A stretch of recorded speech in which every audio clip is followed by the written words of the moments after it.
今回私は長野県小諸市にある懐古園に行ってきました。見てください、この見事な紅葉。私行って驚きました。懐古園って私が長野に住んでる時、名前は知ってるけど誰が行くのだろうって正直思っていました。懐古園がある小諸市は長野県の東側にあります。長野ではよく東進って言われています。東に信州の信で書いて東進ですね。なので群馬県から実はアクセスがとてもしやすい場所にあります。それなのに私は群馬県に住んでるのに懐古園に行くことはありませんでした。なぜなら誰が行くんだろうと思っていたくらいですから、全然注目をしてなかったんですね。かなりもったいないことをしていました。これだけ紅葉がすごい場所であればもっと早く行けばよかった。とても後悔しました。そしてこの懐古園の紅葉シーズンはかなり穴場だと思います。っていうのが、人がごった返してて歩けないとか全く見れないとか、そういう状況ではないんですね。わりかし入園してる方は少ないです。人が少ないので写真を撮るのも楽しくなるんですね。なんでいつの間にかシャッターを切ってもうすごい写真の枚数になっていました。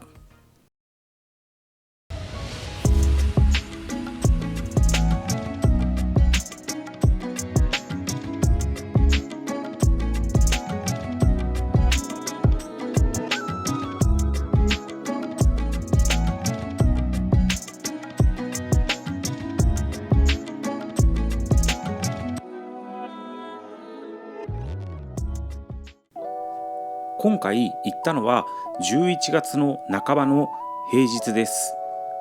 入場券には散策券や共通券があります。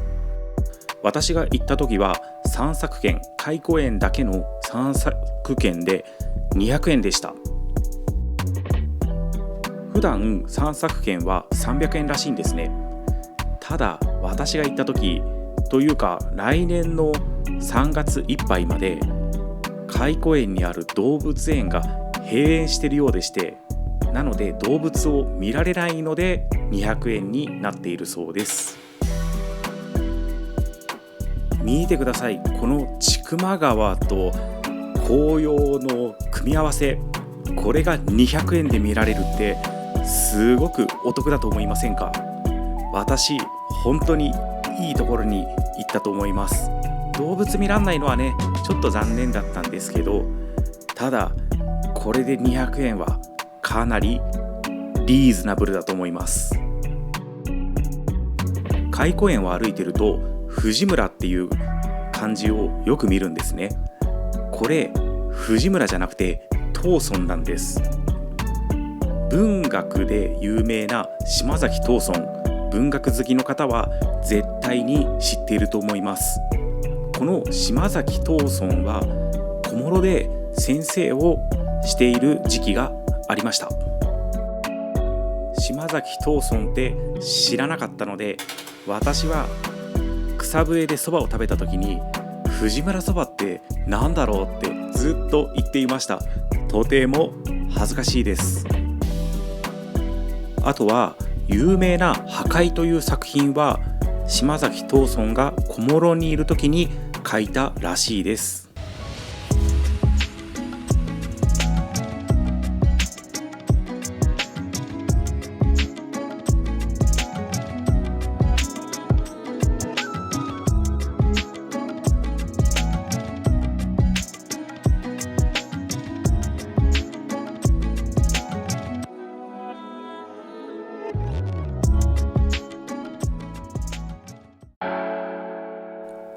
この懐古園歩いてると結構疲れるんですね。っていうのが広いです。しっかり隅から隅まで見たら、多分ですが1時間2時間では見切れません。半日以上かかります。今回私は紅葉目当てだったので、実質1時間、2時間はいなかったくらいなんですけど、それでも結構疲れました。途中に茶屋とかもあるので、疲れた方はこういったところで休憩するといいかもしれません。あと、閉鎖中の小諸市動物園があります。4時半まではね見られるらしいんですけど、私が行ったこのタイミングは閉園中でした。群馬から車で行きました。12時ぐらいに出発して、2時ちょっと前くらいに小諸に着いたんですけど、駐車場は開湖園の横ではなくて、小諸駅のちょっと北あたりにある駐車場に停めたんですね。で、開湖園でそばをまず食べて、草笛でそばを食べて、それから2時間くらい回って、正味3時間ぐらいはいたんですけれど、駐車料金がなんと100円だったんですね。ちょっと3時間止めて100円って何か計算を間違えてるのではと思って調べてみたら、最初の2時間まで無料らしいです。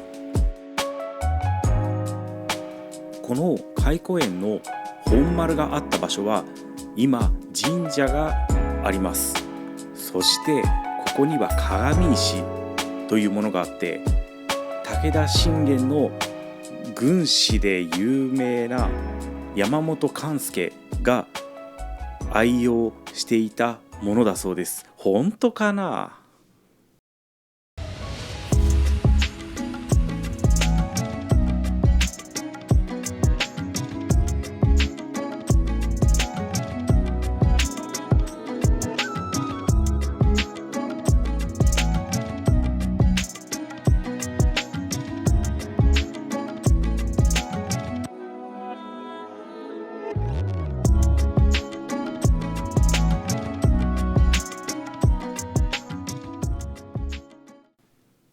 この撮影をしている時間が4時半過ぎたか過ぎてないくらいです。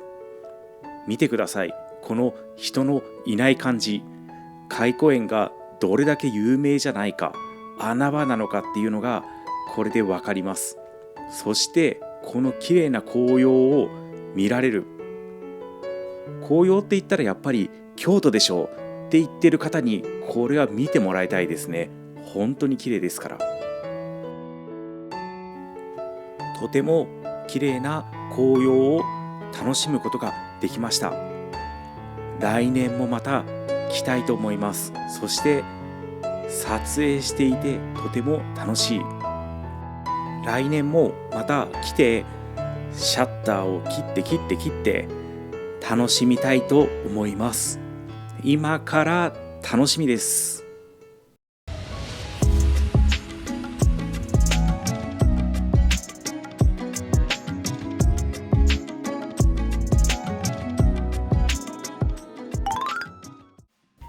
開湖園はお城の跡なので、もちろんのこと大手門があります。駅の北側にあります。そして駅の周りにはこういったおしゃれなガーデニングされている場所があって、とても面白いです。長野ってずるいですよね。長野って聞くだけでおしゃれに思えてしまうんですから。ということで、今回は長野県の小諸市にある開湖園の紅葉を撮影してきました。とても面白かったし、とても綺麗な景色を見ることができました。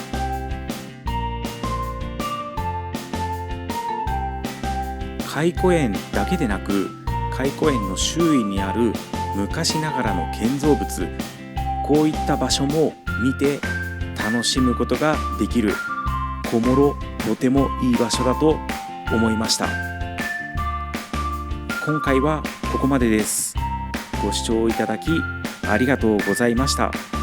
小諸に行って紅葉を見たり桜を見たくなった方はチャンネル登録、いいね、コメントをよろしくお願いします。